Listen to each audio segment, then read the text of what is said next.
Vanderbilt women's basketball head coach Shea Ralph here. We'll go ahead and open the floor for questions.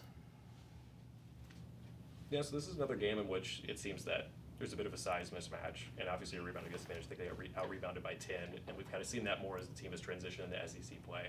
How do y'all plan on kind of fixing that going forward, or just because the team is kind of small in the front court, maybe leveraging, other strategies to try to make up for that rebounding disadvantage? There are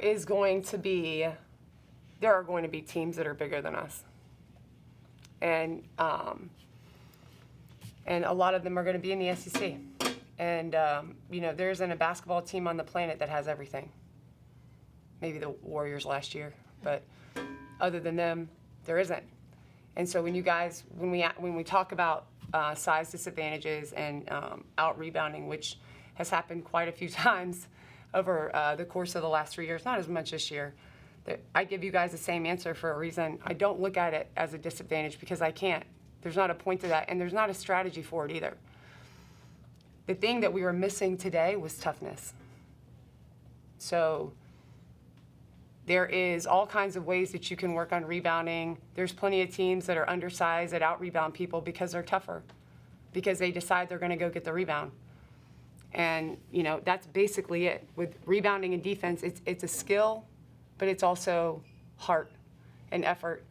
And I'm not saying that my team doesn't have it. I'm saying we just got out tough today in a lot of areas. I also thought they made some buckets that were tough buckets, I thought with a hand in their face.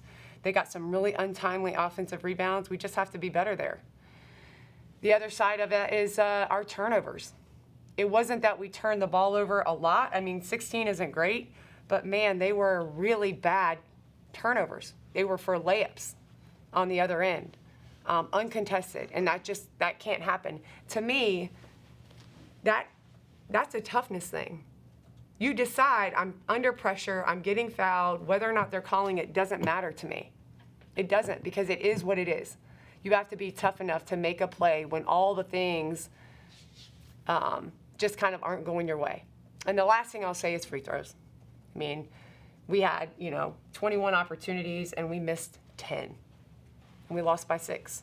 So I think there's a lot of things you can look at in terms of what we could have done better that wouldn't require a change of strategy. It would just require us to be a better version of ourselves. Jada hadn't played in a couple weeks, and you had her in there at the end. What went into the decision to kind of have her come into that situation? I needed someone to play defense, and Jada does that for most of the practices. So I felt like the opportunity had arrived there where we really needed steals for buckets, and of all the options I had left on the bench, she was the best one in terms of what we needed at that moment. And I think she's earned the opportunity in practice based on what I've seen in those moments. We need a steal. We need somebody to get in a passing lane. Then, Jada was the best option at that point. We're starting to see Ayanna Mitchell a little bit more. Can you talk about some of the trust that you're starting to put into her? Yeah, I think, if we could give her some early minutes here, in the first part, now moving into the second part of our SEC season, I'd like for her to come along so that we'd be able to use her. She's big and athletic. She's strong. So in days like today where Sasha gets in massive foul trouble, it would be great if we could help her build some confidence just by getting her minutes so that she could be in there for us offensively and defensively. But she's just not comfortable yet. So I put her in there for a couple minutes and I see how it goes, and then I make the best decision that day for the team. So hopefully we'll continue to build minutes up, but I feel like that's going to be a process, and we'll just keep working on making sure that she's building. That's my job. I got to make sure that my team is comfortable and confident, when we get to game day. And so we're working on that with her. So hopefully you guys will see a little bit more of her as the days and the weeks go on. What led to more of your struggle to both kind of penetrate the rim and then make some of those layups and shots that you normally make? Yeah. Toughness.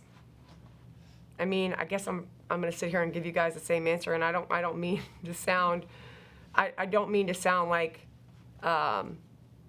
facetious or sarcastic, but I really do think that's what the difference was today.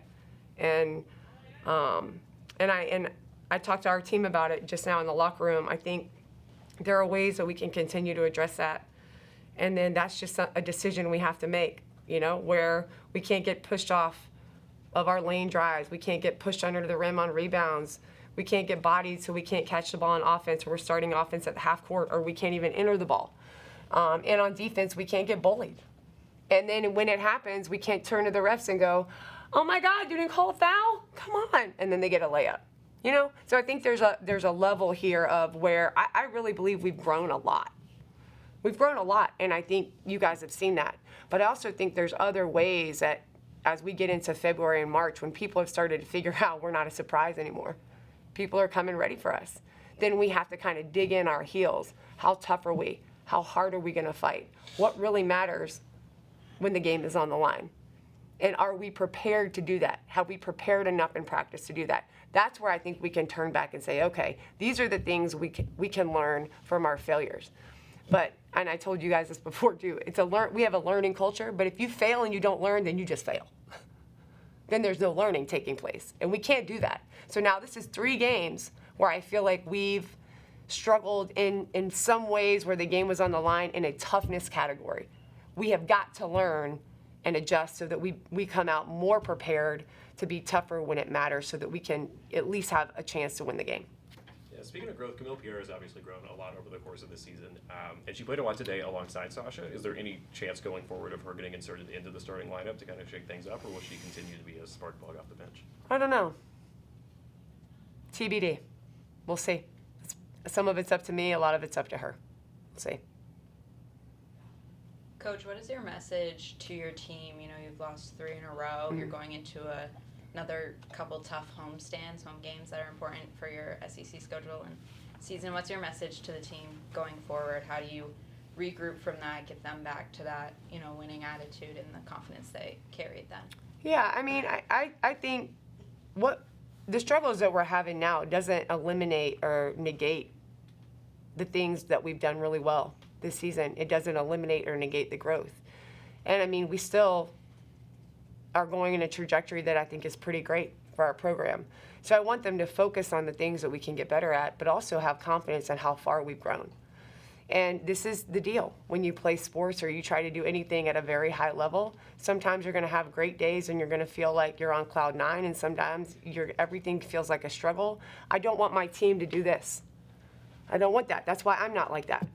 I want them to understand, slow and steady. We just try to grow a little bit every day. Some days we're going to play really well and it's going to feel like we can't do anything wrong. Some days everything is going to feel like a struggle. But we have to show up the same way with the same level of effort and intensity and approach and preparation, and that just is what it is. And as you get older, you start to understand how important that is to becoming great, how important consistency is to becoming great at anything you do in life. Just show up and be consistent. There's things that we can learn today that will change by Sunday if we're consistent in our approach to changing them, if we're intentional about it. So yeah, today didn't go, we lost, and there are a lot of things that I think we can take away from it. But what I don't want us to do is wallow in the things that happened and then for those to repeat themselves on Monday. All right, Coach, thank you for your time. Okay, Yeah, thank you guys, Coach. thank you.